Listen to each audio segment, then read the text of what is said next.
مقصد کیا ہے؟ میں کہوں گا تعلیم کا مقصد ہے آپ کی زندگی میں بدلاؤ آئے، تعلیم کا مقصد ہے آپ کا کردار اچھا ہو جائے، تعلیم کا مقصد ہے آپ کا کریکٹر اچھا ہو جائے، تعلیم کا مقصد ہے آپ کی زندگی میں بدلاؤ آئے۔ قرآن پڑھنے سے کیا ملے گا؟ قرآن نے کہا العلم درجات، جو پڑھے گا اس کے رتبے کو بڑھا دیا جائے گا، ارے جو پڑھے گا قمر ہوگا مفتی قمر رضا امجدی بنے گا، جو پڑھے گا رقیب الہند نیپال بنے گا، جو پڑھے گا حضرت علامہ مجاہد الاسلام بنے گا۔ مجھے ٹھہر کر کہنے دو، سماج میں جو بھی پڑھے گا انگلش پڑھے گا انگلش نہ بنے گا، میتھ پڑھے گا میتھ نہ بنے گا، سائنس پڑھے گا سائنٹسٹ بنے گا، جو پڑھے گا اس کے رتبے کو بڑھا دیا جائے گا۔ بغیر تعلیم کے نہ کوئی ایس پی بنے گا، نہ کوئی ڈی ایم بنے گا، نہ کوئی پی ٹی او بنے گا، نہ کوئی سماج میں ان سے جگہ ملے گی۔ قسم خدا کی بغیر تعلیم کی جگہ کہاں ہے؟ قرآن نے کہا جو بھی پڑھو تیرے رتبے کو بڑھایا جائے گا۔ یہی وجہ ہے جب بچہ کوئی ایس پی بنتا ہے، کوئی ڈی ایس پی بنتا ہے، کوئی ڈی ایم بنتا ہے، کوئی منسٹر بنتا ہے، کوئی ڈاکٹر بنتا ہے، وہیں پر ایک بچہ جب قرآن پڑھتا ہے تو صرف حافظ ہی نہیں بنتا بلکہ اس قوم کا امام بن جاتا ہے۔ اللہ نے کہا العلم درجات، آپ پڑھو گے تیرے رتبے کو بڑھا دوں گا۔ جس نے جو تعلیم حاصل کی اللہ نے اس میں اس کے رتبے کو بڑھا دیا ہے۔ انسان اپنے علم کے علاوہ دوسرے علوم میں دوسرے علم والے کا محتاج ہے۔ ڈاکٹر انجینئر کا محتاج ہے، انجینئر ڈاکٹر کا محتاج ہے، پروفیسر سائنٹسٹ کا محتاج ہے، سائنٹسٹ ڈاکٹر کے محتاج ہے۔ ایسے ہی پوری امت مسلمہ شریعت کے معاملے میں حفاظ کرام اور علماء اسلام کے محتاج ہے۔ اس لیے اس بات کو یاد رکھیے گا، علم دنیا میں کوئی ہو کامیابی کی دہلیز تک پہنچا کے رکھتا ہے۔ یہی وجہ ہے اللہ نے فرمایا ان یستوی الذین یعلمون والذین لا یعلمون، تم کیا سمجھتے ہو پڑھے لکھے اور جاہل دونوں برابر ہے؟ ایسا نہیں ہو سکتا، پڑھے لکھے اور جاہل دونوں برابر نہیں ہے۔ ارے جو جاہل ہے وہ جاہل ہے، جو پڑھ گیا قوم کا لیڈر بن گیا، جو پڑھ لیا قوم کا امام بن گیا، جو پڑھ لیا قوم کا رہبر بن گیا، جو پڑھ لیا عزت اور قدر کرنا شروع کر دی۔ اس لیے تعلیم ضروری ہے، لیکن تعلیم کا مقصد کیا ہے؟ تعلیم کا مقصد ہے انسان کی زندگی میں چینجنگ آئے۔ کوئی ڈاکٹر ہو اور رات ہوتے ہی شراب کے نشے میں ڈوب جاتا ہو، لوگ کہیں کہ ڈاکٹر ہے مگر کردار اچھا نہیں ہے، بڑا چریچری دیکھتی ہے۔ کوئی بچہ انجینئر بن جائے، شادی میں 5 لاکھ کا ڈیمانڈ کر کے دے دے، لوگ کہیں کہ انجینئر ہے مگر بڑا لالچی ہے، اس نے سسرال والوں سے بڑا جہیز مانگ لیا تھا۔ وہ بھی یاد رکھنا، کوئی بچہ پڑھ کر انٹیلیجنٹ ہو جائے مگر رات ہوتے ہی تاش کے پتے ہاتھ میں لے کر جوئے کی محفل گرم کر لے، لوگ کہیں کہ پڑھا لکھا ہے لیکن اس کا کردار و کریکٹر اچھا نہیں ہے۔ ایمانداری سے بتانا میری قوم کے شہزادوں، اگر کوئی لڑکی انٹر PA میں پڑھتی ہو، کالج کی سب سے حسین و جمیل لڑکی ہو لیکن شراب کی نشے میں ڈوب جاتی ہو، بوائے فرینڈ کو زندگی میں جگہ دیتی ہو، دوسرے لڑکوں کے ساتھ چاٹی کرتی ہو، لوگ کہیں گے لڑکی حسین ہے مگر کردار حسین نہیں ہے، کریکٹر حسین نہیں ہے، چلی نہیں لڑکی ہے۔ اس لیے سلطان رضا کہنا چاہے گا تعلیم کا مقصد ہے عزت کی حفاظت کی جائے، تعلیم کا مقصد ہے کردار کی حفاظت کی جائے، تعلیم کا مقصد ہے کریکٹر کی حفاظت کی جائے۔ اس لیے اسلام کے شہزادے اور شہزادیوں، میں یہ نہیں کہتا تم انجینئر مت بنو، تم ڈاکٹر مت بنو، تم پروفیسر مت بنو، لوگ جو ہی جینا میں آتے ہیں بچوں کو عالم بنایا ہے، یہ انگلش جانتے ہیں کہ نہیں ہے، یہ میتھ جانتے ہیں کہ نہیں ہے، یہ انگلش بولتے ہیں کہ نہیں ہے، کمپیوٹر کا کلاس لگا دیجیے، یہ اصل تعلیم سے جوڑیے۔ میں نے کہا بے شک میں بھی چاہتا ہوں میرے مدرسے سے جب بچے پڑھ کر نکلے انگلش بولنے والے ہو، انگلش نہیں بولیں گے انگلینڈ میں اسلام کون پھیلائے گا؟ انگلش نہیں بولیں گے امریکہ میں اسلام کون پھیلائے گا؟ انگلش نہیں بولیں گے فرشتوں کے سامنے اسلام کی حقانیت کو کون بیان کرے گا؟ بے شک ہمارے بچوں کے لیے انگلش ضروری ہے، لیکن آپ برا نہ مانیے گا، صرف مدرسے کے بچے انگلش بھی یہی بولے، میتھ بھی یہی پڑھے، ہندی بھی یہی پڑھے، کمپیوٹر بھی یہی پڑھے، قرآن بھی یہی پڑھے، حدیث بھی یہی پڑھے، مسجد بھی یہی عبادت کرے اور مدرسہ بھی یہی عبادت کرے، سماج کے لوگوں کو اچھائی سے یہی جوڑے۔ ایمانداری سے بتائیے کتنے پرسنٹ نیپال کے مسلم بچے نیپال کے مدرسوں میں پڑھتے ہیں یا ہندوستان کے بچے ہندوستان کے مدرسوں میں پڑھتے ہیں؟ آپ کہیں گے مولانا مفتی قمر رضا جنی صاحب سلطان رضا 1% بچے بھی نہیں پڑھتے۔ سوال یہ اٹھتا ہے یہ 1% بچے جو مدرسوں میں پڑھتے ہیں ہر سال لاکھوں بچے حافظ قاری عالم بن کر کے نکلتے ہیں، یہ 1% جب پڑھ کر نکلتے ہیں تو مفتی قمر رضا جنی کی شکل میں ایک عالم گاؤں کی جامع مسجد میں کھڑا ہوتا ہے اور وہ خطاب کرتا ہے، وہ بستی والوں شراب نہ پینا، وہ بستی والوں نشہ نہ کرنا، وہ بستی والوں جوا نہ کھیلنا، وہ لوگوں آپ کے قدموں کے نیچے جنت ہے، آپ جنت کا دروازہ ہے، جس رب نے پیدا کیا اس کی بندگی کرنا، شراب زنا جوا سے دور رہنا، جھوٹ نہ بولنا، سود نہ کھانا، رشوت نہ دینا، سنو دوسروں کی قیمت بیان نہ کرنا، ہمارا تو بھائی کا خیال رکھنا، پڑوسیوں کا خیال رکھنا، ایک عالم جامع مسجد میں کھڑے ہو کر پوری بستی کو سچائی کی طرف بلاتا ہے، ایمانداری کی طرف بلاتا ہے، چاک سے نکال کر محبت کا پیغام اس کے سینے میں محبت کا چراغ جلاتا ہے۔ لیکن برا نہ ماننا کہ 1% بچے 20 بچے جب آج پڑھ کر جائیں گے تو اپنی بستیوں میں کامیاب کی بات کریں گے، صداقت کی بات کریں گے، ایمانداری کی بات کریں گے، شخصیت کی بات کریں گے، مگر 99% ہماری قوم کی بیٹیاں کہاں پڑھتے ہیں؟ ارے بولیے، آپ کو پوچھ رہا ہوں، اسکول میں پڑھتے ہیں، کالج میں پڑھتے ہیں؟ اگر مدرسے کا ایک بچہ غلط نکل جائے کل یہاں پورا گاؤں کھڑا ہوگا تالا لگا، برا نہ مانیے۔ کہاں ہے مولانا مجاہد الاسلام؟ بلاؤ، کیا پڑھاتے ہیں؟ رہنا ہے اچھا سے رہیے، بچوں پہ کنٹرول کیجیے۔ میں کہنا چاہوں گا ٹھیک ہے صاحب، مفتی قمر رضا جنی بتا ہی رہے تھے، ارے شریف ہوتا تو مدرسے میں کیوں آتا؟ سمجھ رہے ہیں بات؟ سمجھ رہے ہیں؟ لیکن ٹھیک ہے میرا ایک بچہ غلط ہو گیا، میں کوشش کروں گا سدھر جائے، مگر جو یہ 99% کالج اسکول میں پڑھ رہے ہیں آپ ایمانداری سے بتائیے، انہوں نے میٹرک کر لیا، انٹر کر لیا، بی اے کر لیا، ابھی گھر میں کہتے سنا ہے ماں کے قدموں کے نیچے جنت ہے، باپ جنت کا دروازہ ہے، شراب پینا غلط ہے، جوا کھیلنا غلط ہے، کسی کی بہو بیٹی پہ گندی نظر ڈالنا غلط ہے۔ جو کالج اسکول میں پڑھتے ہیں بیٹے بیٹیاں، جب چاہا ریموٹ دبا دیا، جب چاہا موویز اور فلم دیکھ لی، جب چاہا ماشاءاللہ شراب کی بوتلیں پی لی، جب چاہا زنا کا بازار گرم کر لیا، جب چاہا جوا کھیل لیا، جب چاہا کمانڈو میں چلے گئے۔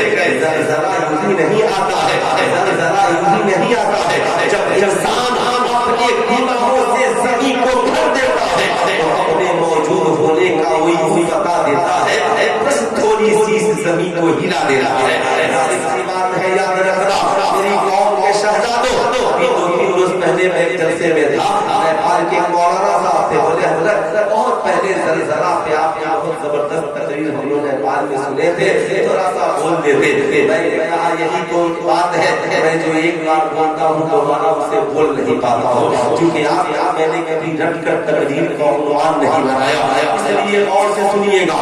اب یہ 99% بیٹے اور بیٹیاں جہاں پڑھتے ہیں وہاں شراب بھی ہے، وہاں جوا بھی ہے، وہاں زنا بھی ہے، وہاں پسٹل بھی ہے، وہاں بارود بھی ہے، وہاں بے حیائی بھی ہے، وہاں برائی بھی ہے۔ آج تک کبھی آپ نے کالج میں جا کر پوچھا کالج کے پرنسپل مہودے، کالج کے پروفیسر صاحب، میری بیٹی پہلے بہت عزت کرتی تھی، بڑی نیک تھی، کالج میں آنے کے بعد اس کا مزاج بگڑ گیا ہے، تو شراب بھی پی لیتی ہے، اب تو سگریٹ پیتے ہوئے آتی ہے، اب تو باپ کی عزت بھی نہیں کرتی ہے، اب تو گھر میں بوائے فرینڈ لے کر کے آتی ہے، میرا بیٹا بہت ہوشیار تھا، قلم چلاتا تھا، آپ کے نام سے محبت رکھتا تھا، اب تو تمچا اور بندوق رکھنے والا ہو گیا ہے، اب تو بم بارود چلانے والا ہو گیا ہے۔ پروفیسر صاحب یہ کیا ہو رہا ہے؟ پروفیسر کہے گا سنو، ہم یہاں کتاب پڑھانے آئے ہیں، میرے بچے کو کردار پڑھانے نہیں آئے ہیں، ہم یہاں سلیبس پڑھانے آئے ہیں، ہم انجینئر بنانے آئے ہیں، ڈاکٹر بنانے آئے ہیں۔ اب تیرا بیٹا بم چلائے تو ہم کیا کریں؟ تیرا بیٹا بندوق چلائے ہم کیا کریں؟ تیری بیٹی ناچے ہم کیا کریں؟ مگر قسم خدا کی اگر 1% بیٹے اور بیٹیاں مدرسے میں پڑھنے آئے ہیں تو قرآن بھی پڑھایا گیا ہے، ساتھ میں نبی کا کردار بھی پڑھایا گیا ہے۔ 1% بیٹیاں پڑھنے کے لیے آئی ہے تو حدیثیں بھی پڑھائی گئی ہے، ساتھ میں خاتون جنت کا کردار بھی پڑھایا گیا ہے۔ آپ کو ایسے میں کہنا چاہوں گا سماج کو بدلنا ہوگا، سماج کو اچھا بنانے کے لیے صرف 1% کو اچھا بنانے سے نہیں ہوگا، اس 99% کو پہلے اچھا بنانا ہوگا۔ سبحان اللہ، سمجھ رہے ہیں نا؟ بات بری لگی؟ ارے بولیے، بری لگی نہیں نہ لگی؟ ایسا ہو رہا ہے ہم کو جگہ دیجیے، ماشاء اللہ ماشاء اللہ، ہے نا؟ میں بھی جانتا ہوں وقت تو نہیں گرا ہے سونے کا، سوا دو ہو رہا ہے، آپ کے چھٹیاں لے رہی ہے، ذرا دونوں ہاتھوں کو اٹھا کر بولتے یا رسول اللہ، بولے یا حبیب اللہ، آپ سے بولے سبحان اللہ۔ اور سے سننا صلاح الدین ایوبی کا نام آپ نے سنا ہے، صلاح الدین ایوبی کون تھے؟ مرد مجاہد کا نام صلاح الدین ہے، اور صلاح الدین بھی مصر کو فتح کیا۔ آپ جب ان کے باپ کی زندگی پڑھیں گے، جب ان کی ماں کی زندگی پڑھیں گے، علامہ مجاہد الاسلام صاحب آج مجھے یہ بات یاد آ گئی، سننے کے بعد ایمان تازہ ہو جائے گا۔ اور سے سننا اجازت ہے، سنا دو اجازت ہے؟ میرے مال کی ہر رسم دل پہ دار ہو جائے، میرے مال کی ہر رسم دل پہ دار ہو جائے، عنایت آپ کی جو احمد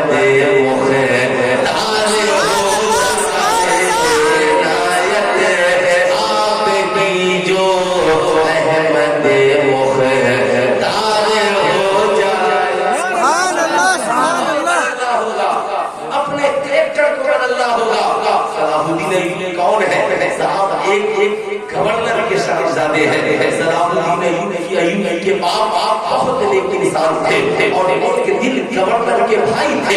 صاحب گورنر نے پوچھا بھائی جان آپ شادی کیوں نہیں کر لیتے؟ کہا میں شادی کر لیتا لیکن مجھے ایسی لڑکی چاہیے جس کے پیٹ سے ایک ایسا بچہ جنم لے جو مجاہد اسلام بنے اور میرے قبلہ اول بیت المقدس کا فاتح بنے۔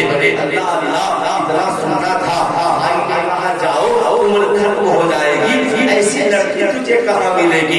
گورنر کے بھائی تھے، چلے جامع مسجد میں، بڑے امیر کبیر تھے، جامع مسجد میں پہنچے، امام جامع مسجد سے ملاقات ہوئی، حضرت بات ہونے لگی، حضرت نے پوچھا صاحبزادے آپ اتنے نیک ہو لیکن عمر کے کتنے حصے گزر گئے، کاش تم نکاح کر لیتے۔ کہا حضور کوئی ایسی لڑکی ملتی اتنی پارسا ہوتی، اتنی نیک ہوتی، میرا اس سے نکاح ہوتا اور اللہ اس کے ذریعہ مجھے ایک ایسا بیٹا دیتا جو مصر کو بھی فتح کرتا اور بیت المقدس کا بھی فاتح بنتا۔ ابھی بیٹھ بات ہو رہی تھی، اتنے میں ایک خاتون پردے کے پیچھے سے امام جامع مسجد کو آواز دیتی ہے، السلام علیکم استاد محترم میں آ گئی۔ استاد قریب گئے، کہا بتا شہزادی کا مجھے وہ لڑکا پسند آیا، استاد محترم وہ لڑکا وزیر کا ضرور ہے مگر مجھے اسی لیے پسند نہیں ہے کہ مجھے دولت نہیں چاہیے، مجھے حسن و جمال نہیں چاہیے، مجھے ایک ایسا لڑکا چاہیے شادی شادی کے لیے جس کے نطفے سے اللہ میرے ذہن میں ایک بیٹا ہے اور ایسا بیٹا جو تقی و پرہیزگار ہو اسلام کی بقا کے لیے اس کی تلوار اٹھے اور ایک دن بیت المقدس فتح ہو جائے. انہوں نے کہا شہزادی گھبراؤ مت اور اللہ نے اپنے شہزادے کو بھی مسجد میں بھیج دیا ہے. حضرت واپس ہوئے اور کہا شہزادے آپ نے بات سنی؟ کہا ہاں حضور سن لیا. آپ کیا کرنا ہے؟ کہا حضور اسی لڑکی سے میرا نکاح کر دیجیے. بادشاہ کے صاحبزادے سے شہزادی کا نکاح ہوتا ہے. دونوں کے اندر اتنی پاکیزگی، نہ بارات کا جھمیلا، نہ دیوان کا جھمیلا، نہ جہیز کا جھمیلا، بلکہ ان کی حالت یہ تھی ہم دنیا میں صرف کسی سے دوستی کریں گے رب کی رضا کے لیے، ہماری کسی سے دشمنی ہوگی تو رب کی رضا کے لیے. انہوں نے جو نکاح کیا رب کی رضا کے لیے کیا. آپس میں ملاقات ہوتی ہے، دن میں محنت کرتے تھے، خوراک کی عبادت میں لگ جاتے. اللہ رب العزت نے جب ایسے پاکیزہ دلہا دلہن کا ملن ہوا تو انہی کی گود میں حضرت صلاح الدین ایوبی جنم لیتے ہیں. اور سے سنیے گا کہ صلاح الدین ایوبی اس پاکیزہ باپ کے بیٹے ہیں، اس پاکیزہ باپ کے بیٹے ہیں. ہم سوچتے ہیں ہماری اولادیں نیک ہو، لیکن ہم خود نیک نہیں ہیں. ہم سوچتے ہیں شراب پیتے رہے اولادیں نیک ہو جائے. ہماری مائیں بہنیں سوچتی ہیں ہم فلم دیکھتے رہے، ناچ گانے کی بازار کرم رہے، ہمارے بیٹے بیٹیاں نیک ہو جائے. ایسا نہیں ہوگا. جب باپ بھی پارسا ہو، باپ بھی پارسا ہو تو خود میں صلاح الدین ایوبی جیسا بیٹا جنم لیتا ہے، بیٹا جنم لیتا ہے. اس لیے شہزادوں یاد رہے صلاح الدین ایوبی جب فاتح مصر بنے اور مصر کی طرف چل پڑے، یہودیوں نے ان کے استقبال کے لیے پھولوں کو بچھا دیا اور بغل میں بیٹیوں کو کھڑا کر دیا. صلاح الدین ایوبی گئے جانے کے بعد ٹھہر گئے، اپنی تلوار کو زمین پہ نصب کیا. نصب کرنے کے بعد کہا یہودیوں یہ کیا ہے؟ ہم اپنے بادشاہ کا استقبال کرنے کے لیے آئے ہیں. کہا بادشاہ کے استقبال کے لیے عورتوں کی کیا ضرورت ہے اور ان پھولوں کو بچھانے کی کیا ضرورت ہے؟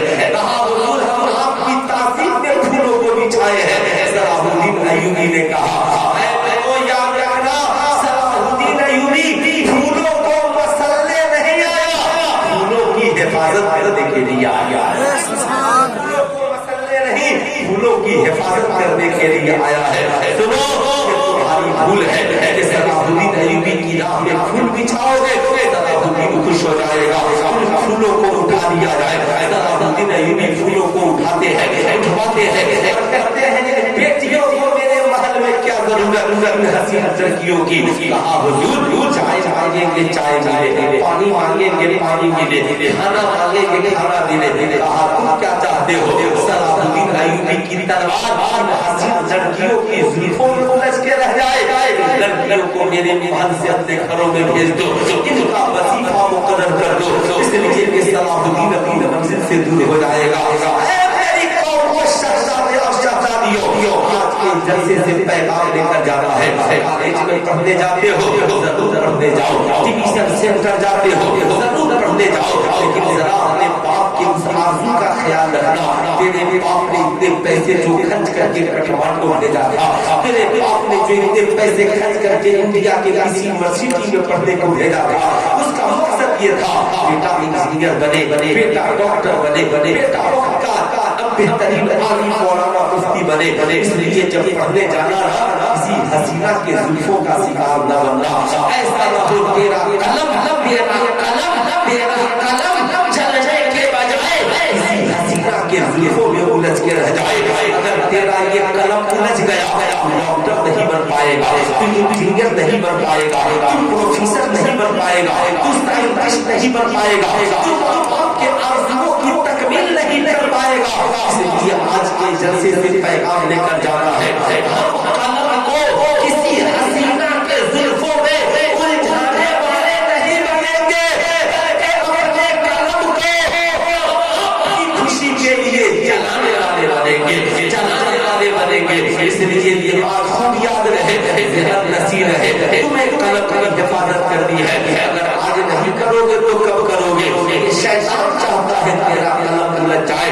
اس لیے لیے آج کالجوں میں جانے والوں، ڈویژن سینٹر پہ پڑھنے والوں، ان باتوں کو خوب یاد رکھنا۔ اسلام کی شہزادیوں، یاد رکھنا ان باتوں کو۔ آج میں تجھے بتانا چاہوں گا، ایک نوجوان آقا کی بارگاہ میں پہنچتا ہے، یا رسول اللہ مجھے فلاں لڑکی سے زنا کی اجازت چاہیے۔ اتنا سننا تھا، آقا کریم کے آنکھوں میں آنسو آ گئے، صحابہ ناراض ہو گئے۔ نوجوان یہ کیا کہہ رہا ہے؟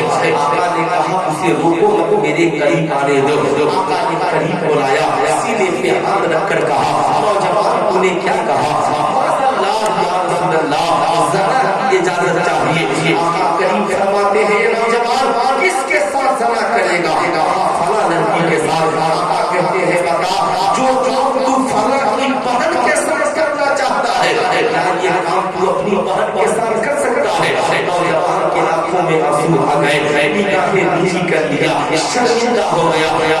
آقا جی یہ کام میں اپنی بہن کے ساتھ کیسے کر سکتا ہو؟ سن جو کام تو اپنی بہن کے ساتھ نہیں کر سکتا، یہ کام دوسروں کی بہن کے ساتھ کیسے کر سکتا ہے؟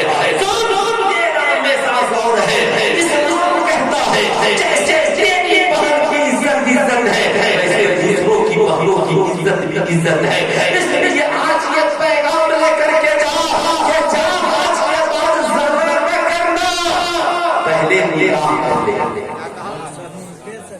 پہلے نکاح کر لے، پہلے نکاح کر لے، جا آج کے بعد اپنی بہن کی بھی عزت کی حفاظت کرنا اور دوسروں کی بہن کی بھی عزت کی حفاظت کرنا، کسی کی بہن بیٹی پہ گندی نظریں نہ ڈالنا۔